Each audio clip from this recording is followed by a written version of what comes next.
গল্প শুনবেন? আচ্ছা, আমি আপনাদেরকে তুমি বলে ডাকি।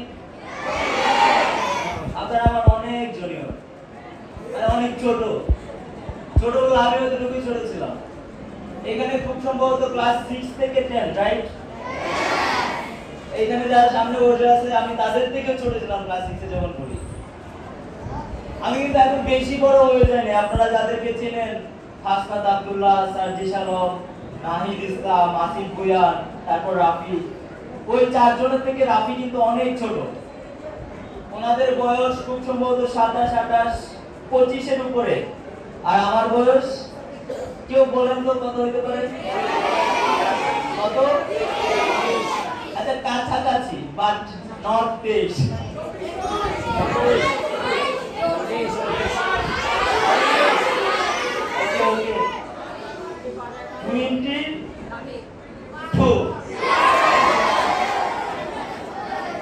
অনেকে বলে না যে সবকিছুর একটা বয়স লাগে, বড় হইতে হয়, মানে একটা ম্যাচুরিটির দরকার হয়। আসলে ম্যাচুরিটিটা হচ্ছে নিজের কাছে, তাই না? তাই কি না? বয়সটা কি খুব বেশি ম্যাটার? বাট যখন আপনি স্কুলে পড়বেন তখন ম্যাটার। স্কুলের গতি পার হয়ে গেলে যখন আপনি বুঝতে পারবেন সবকিছু, তখন আর ম্যাটার না। ধরেন আপনার বয়স 7 বছর, 10 বছর। এখন 10 বছরের একটা ছেলে কি অন্যায় বিরুদ্ধে কথা বলতে পারবে না? অন্যায় যেটা সেটাকে অন্যায় বলতে হবে। আর অন্যায়টাকে অন্যায় বলার জন্য বয়সের দরকার নেই। আচ্ছা, তো আমিও ক্লাস 6 এ যখন পড়ি তখন ছোট ছিলাম। আমার একটা ছোট গল্প মনে আছে। যখন প্রথম ক্লাসে যাই, মানে পিছনে বসতাম। পিছনে বসলে সামনে থেকে আর আমাকে দেখা যেত না, বুঝছো? তো ইংলিশ ক্লাস চলতেছে, ম্যাডামে একটা কোশ্চেন করছে গ্রামার। তো সামনে থেকে কেউ আনসার দিতে পারতেছে না। আমি পিছন থেকে দাঁড়ায়া মানে আনসার দিলাম, কিন্তু পিছনে যে আমি দাঁড়াইছি আমাকে দেখা যায় না। মানে দাঁড়াইছি, অন্যরা বসলে যতটুকু দেখা যায়, আমি দাঁড়াইলে তার চেয়ে ছোট দেখা যায়। তো তারপর যখন দেখে না, ম্যাডাম বলছে কে আনসার দিচ্ছে, একটু দেখি তোমার মুখটা।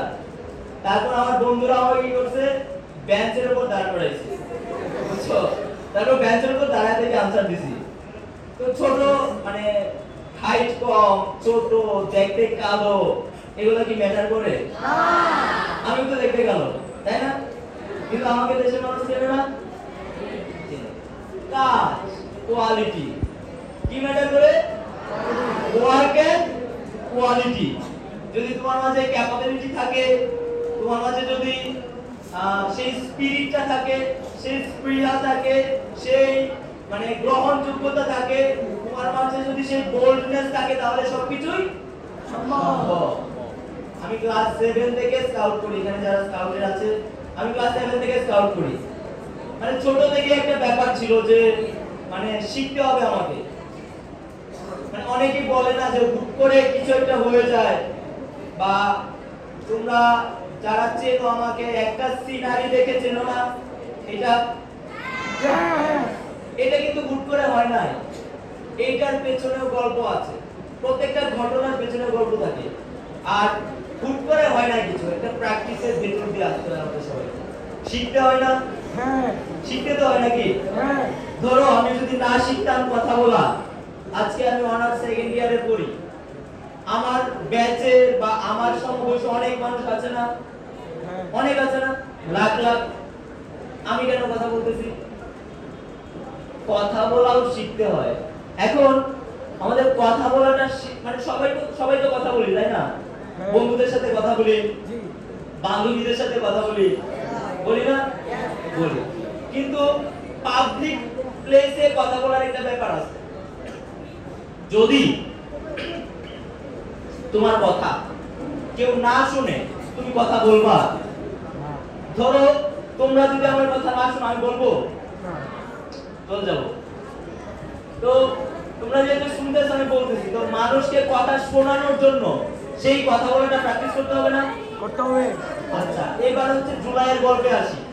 যদি কথা বলে তাহলে চলে যাবো, কিন্তু আগেই বলছি। হয় আমার কথা শুনতে হবে, শোনো আমাদের আন্দোলন পিছনে যেতে হবে। আমি খুব সহজ ভাষায় বলবো, কারণ কঠিন ভাষায় বললে তোমাদের বুঝতে অসুবিধা হবে। তোমরা অনেকেই 6 এ পড়ো, 7 এ পড়ো, 8 এ পড়ো, 9 এ পড়ো, ব্লা ব্লা ব্লা। তো তোমরা যেহেতু ছোট মানুষ, আমি যখন ছোট ছিলাম তখন কেউ একজন যদি এসে আমাদেরকে বক্তব্য দিত, বিরক্ত লাগতো। তখন কি যে হাবিজাবি বলতো, এত কঠিন কঠিন শব্দ ব্যবহার করতো, বুঝতাম না। যখন আমি একজনের কথা বুঝবো না, তখন তার কথা শুনবো না, শুনবো না। মানে আমার বোধগম্যের বাইরে যেত কথাগুলো। যারা এসে পাবলিক স্পিকিং করতো, আমাদেরকে বুঝাইতো, অনেকেই ভালো বলতো, বাট অনেকেরই ভাষাটা অনেক কঠিন ছিল, আমরা নিতে পারতাম না। তা আমি সহজ ভাষায় বলার চেষ্টা করব। তো গল্পটা শুরু হয়েছিল 6 জুন থেকে, আমার ব্যক্তিগত গল্প।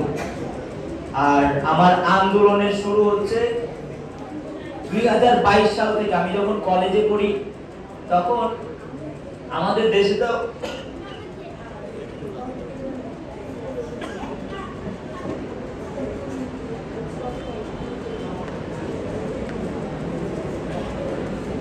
আমি একটু অসুস্থ হচ্ছি।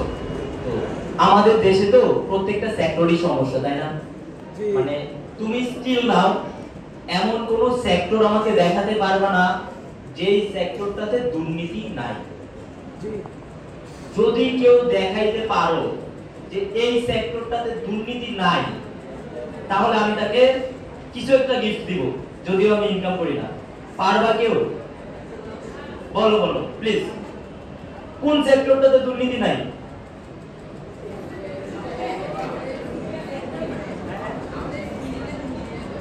আমাদের স্কুল বিল্ডিং এ স্পিরিট শাবাশ।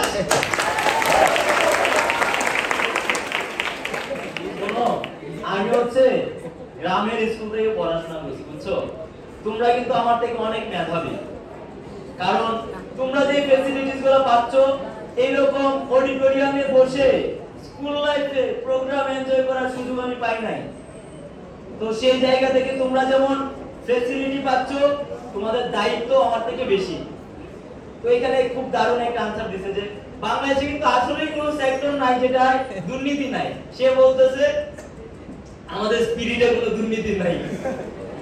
মানে খুবই ডিপ্লোম্যাটিক আনসার। গুড, তুমি হচ্ছে আমার কাছে পুরস্কার নিয়ে নিও। তো এখন ব্যাপার হচ্ছে 2022 সালে যখন আমি কলেজে পড়ি, তখন রেলওয়ে আন্দোলন হয়েছিল একটা। ওই ট্রেনে যে টিকিট কালোবাজারি করে না, টিকিট কিনে 300 টাকা দিয়ে, তারপর তুমি স্টেশনে যাবা, বলবে যে টিকিট আছে, টিকিট লাগলে নিতে পারেন। কাউন্টারে যাবা, টিকিট নাই, কিন্তু ব্ল্যাকে টিকিট আছে। ওই ব্ল্যাকে 300 টাকার টিকিট হচ্ছে 600 টাকা। এখন ধরো আমরা তো সাধারণ শিক্ষার্থী, এখানে হয়তোবা তোমরা অনেকে এসি গাড়িতে চড়ো, এসি বাড়িতে থাকো, কিন্তু বাংলাদেশের প্রত্যেকটা মানুষ তো আর এসি গাড়িতে চলতে পারে না, তাই না? পারে না। অনেকে এসি বাড়িতে থাকতে পারে না। তো সেই জায়গাটা থেকে আমার পকেট থেকে যখন কেউ অন্যায় ভাবে 1 টাকাও নিত, তখন আমার খারাপ লাগতো। তো ধরো একটা পণ্যের দাম 30 টাকা, কেউ যদি তোমার কাছ থেকে 35 টাকা নেয়, আর সেই টাকাটা যদি কোনোভাবে, ধরো আমি আজকে কাউকে এখানে 30 টাকা পুরস্কার দিলাম, পুরস্কার অর্থাৎ এটা তোমার নিজের, তোমার বাপেও দেয় নাই, তোমার মায়েও দেয় নাই, কেউ দেয় নাই, তুমি এটা তোমার যোগ্যতা দিয়ে একটা কোশ্চেনের আনসার দিয়ে এটা তুমি পাইছো। তখন ওই 30 টাকা যখন তুমি খরচ করবা, তখন যখন গিয়ে দেখবে যে অন্যায়ভাবে 30 টাকার থেকে 1 টাকা কেউ নিয়ে নিচ্ছে, তখন তোমার যে কি খারাপ লাগবে, এটা তুমি হচ্ছে তখন ফিল করবা। তো ওই জায়গাটা থেকে আমার খারাপ লাগতো।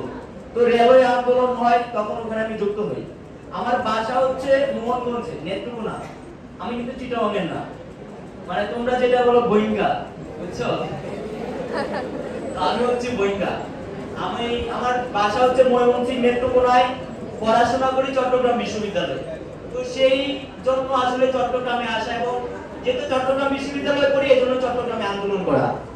তো তখন আমি কলেজে পড়ি, আমার বাড়ি থেকে ঢাকার দূরত্ব হচ্ছে প্রায় 250 কিলোমিটার। ট্রেনে ভাড়া লাগে 500 টাকা। তো আমার হাতে টাকা ছিল 500ই, বেশি ছিল না।